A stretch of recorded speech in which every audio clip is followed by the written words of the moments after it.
그 다음에 라이닝 콘크리트. 라이닝은 뭐냐면요. 터널을 만들었습니다. 이렇게 터널을 시공했으면 터널이 이렇게 돼 있어요.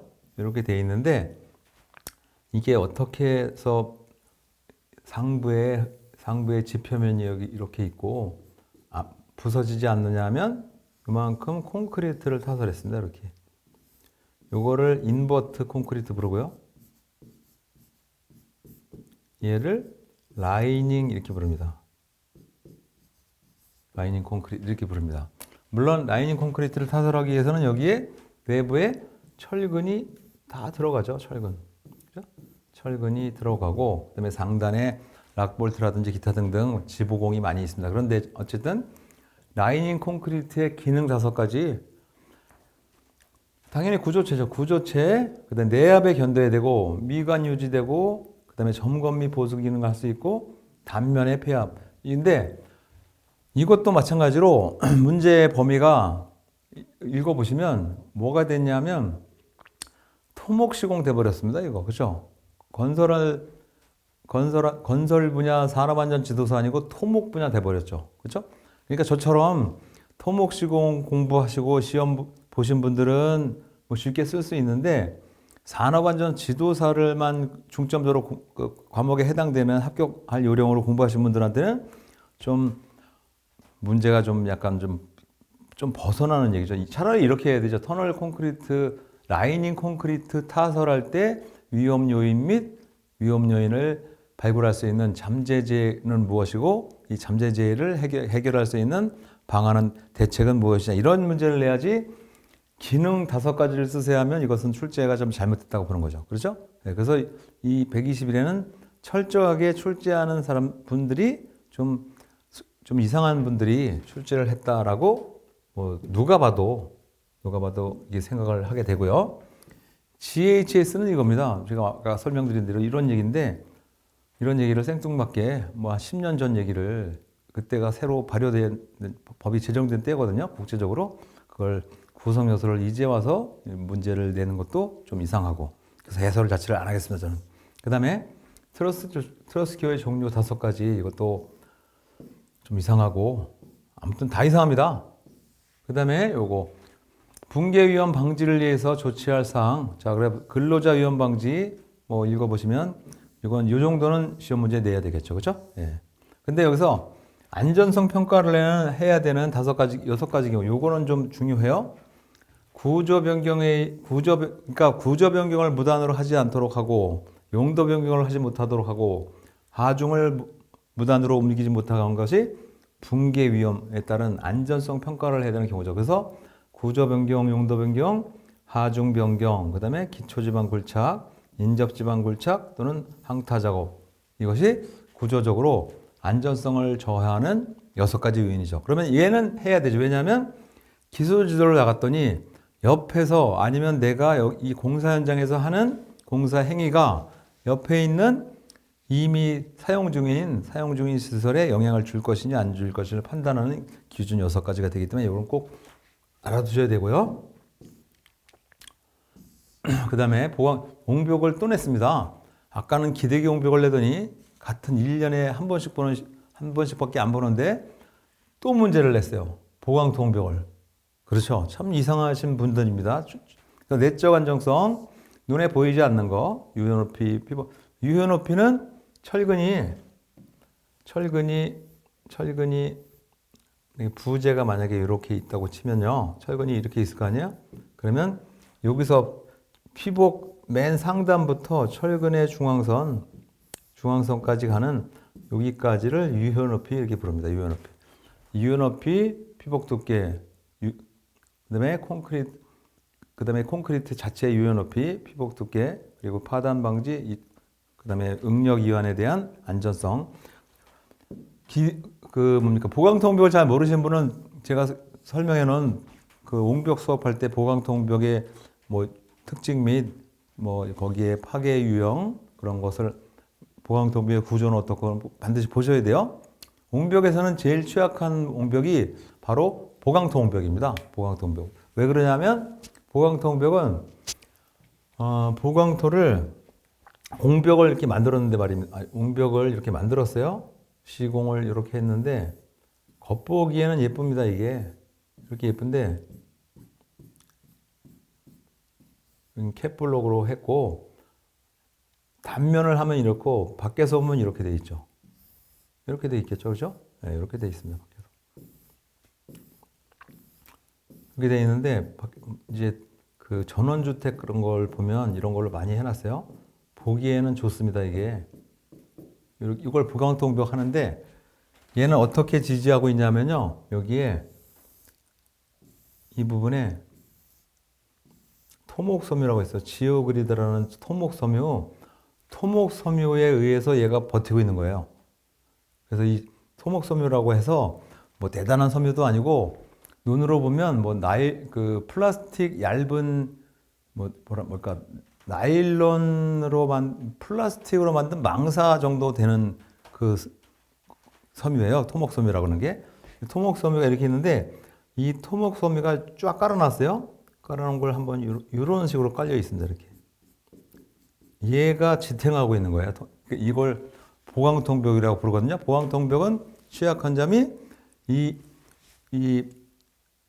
요 지금 설명드린 이거 토목섬유 이게 잘립니다. 잘라져 버리면 분기가 되거든요. 그 다음에 배수가 안 돼도 얘가 치마가 이렇게 일어나면 얘도 전도 치마가 되거든요.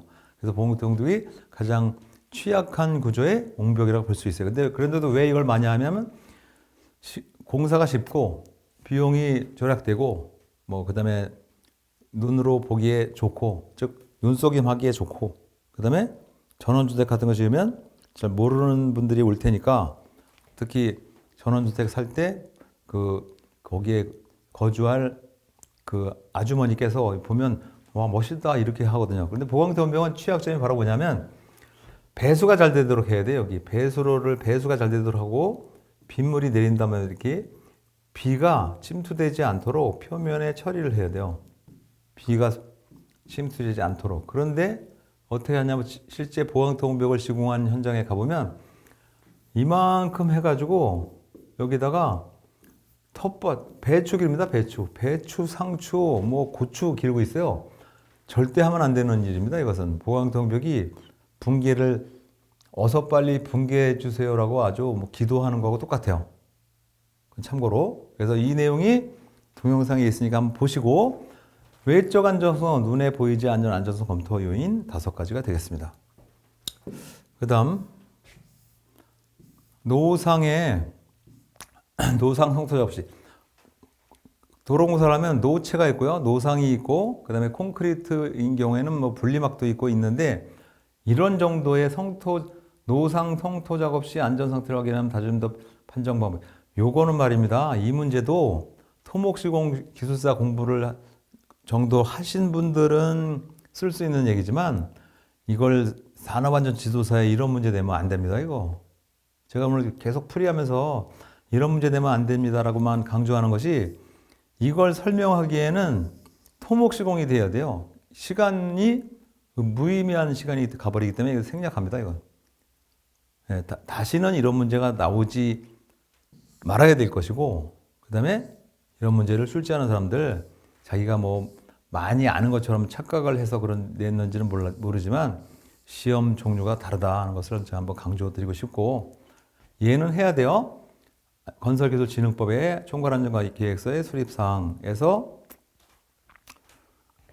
현장 분석 4가지, 그 다음에 현장 운영계획 5가지, 이것은 뭐 당연히 해야 되는 얘기니까 이건 꼭 숙지를 하시고 다음 시험에 자기가 응시할 시험에 응시를 할 필요가 있다라고 보셔야 되고 특히 2023년도에 시험 보시는 분들은 한 번씩 꼭 안전관리계획서의 작성 항목은 무엇이고 그 다음에 또 가설공사할 때 특히 세부 공정에 대한 안전관리 계획을 수립하는 내용은 무엇이 되고 그 다음에 정기적으로 점검하는데 차수별로 1차 때는 무엇을 점검하고 2차 때는 무엇을 점검하고 그 정도까지는 꼭 이해하시고 시험을 보시러 갈 필요가 있다. 언제? 2023년도에 응시하시는 분들은. 그래서 이것은 반드시 해볼 필요가 있다라고 보셔야 될 것입니다. 자, 그래서 이제 2022년도에서 이제 시험 문제 중에 혹시 아니 21년도 시험 문제 중에 23년도에 응시하시는 분들이 저는 뭐 이 기출문제 풀이는 매년 해드리니까요.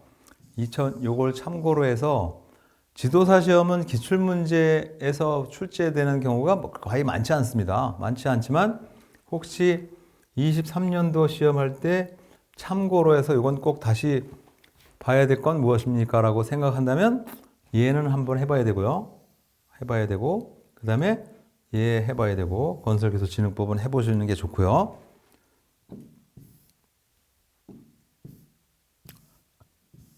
그리고 토목공사에서는 옹벽에 하면 옹벽이든 사면 옹벽하고 말입니다. 옹벽 사면 터널의 갱구부 이거 같은 거예요. 이건 터널 갱구부 같은 내용이다 이렇게 보셔야 돼요.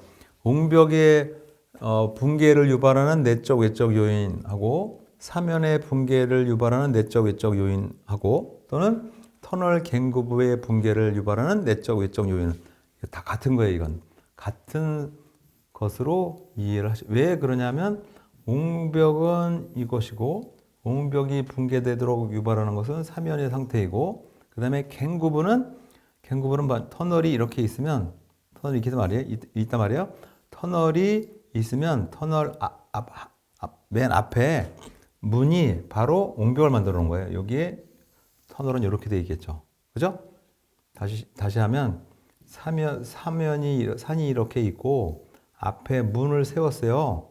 문을 세웠고 여기가 터널이잖아요. 그러면 이 부분이 갱구부인데 갱구부의 안정성을 저해하는 요인과 뭐 안전하고 불안전하고 상태는 바로 이 사면의 상태에 좌우된다라고 보셔야 되기 때문에 이 세 문제를 같은 문제로 보셔야 돼요. 그래서 요거 내적, 외적 안전성 요거는 꼭 해볼 필요가 있다라고 보셔야 되고 그다음에 이제 한동안 시험이 안 나왔기 때문에 2023년도 시험에는 콘크리트 얘는 좀 중점적으로 하시고 철근도 하셔야 되고 철근 그다음에 콘크리트 그리고 교량보다는 바로 뭐냐면 터널을 보실 필요가 있어요.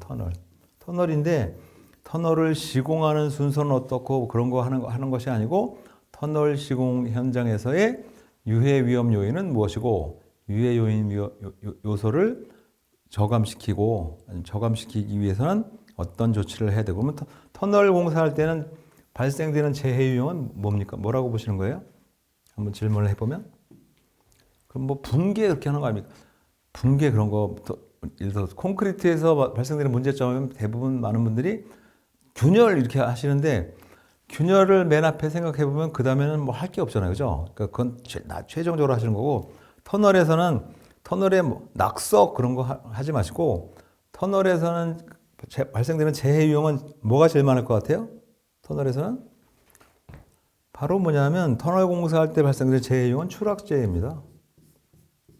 터널이 우리가 보기에는 우리 발 아래에 있어서 별로 그렇지만 막상 들어가 보시면 높이가 자그마치 10m나 되거든요. 떨어지면 돌아가십니다. 추락재해가 제일 많고 그 다음에 낙하비례입니다. 낙하비례 문제이고 똑같은 거예요. 터널 공사할 때 재해 예방을 위해서는 추락 방지 시설, 낙하물 재해 방지 시설을 설치해야 되는 거고 플러스 뭘 해야 되냐면 뭘 해야 돼요? 밀폐 공간이잖아요. 밀폐 공간의 개념에 따른 안전 조치를 해야 되고 따라서 밀폐 공간이기 때문에 바로 뭘 해야 되냐면 작업 환경 측정을 해야 되는 거죠. 그죠? 그래서 터널에서는 제일 먼저 염두에 줄 것이 작업 환경 측정이다를 하셔야 돼요. 작업 환경 측정, 추락 일반 재해 발생 유형에 따른 안전 조치를 생각하시는 것이 문제를 올바로 이해하시는 것이 되는 거죠. 네, 그래서 2021년도 문제를 풀어보셨는데 뭐 제가 보기에도 2021년도 문제는 좀 문제를 출제하신 분이 아주 한심하기 그지없는 수준으로 문제를 냈다고 보시면 되고 혹시 운이 나쁘셔서 2021년도에 응시 안 주신 분들은 뭐 좀 기분이 매우 상하셨을 텐데 뭐 개의치 마시고 그 다음 해 또는 앞으로 뭐 훌륭한 점수로 합격하셔서 올바른 이제 훌륭한 지도사로 활동을 하시면 되겠습니다. 예, 감사합니다.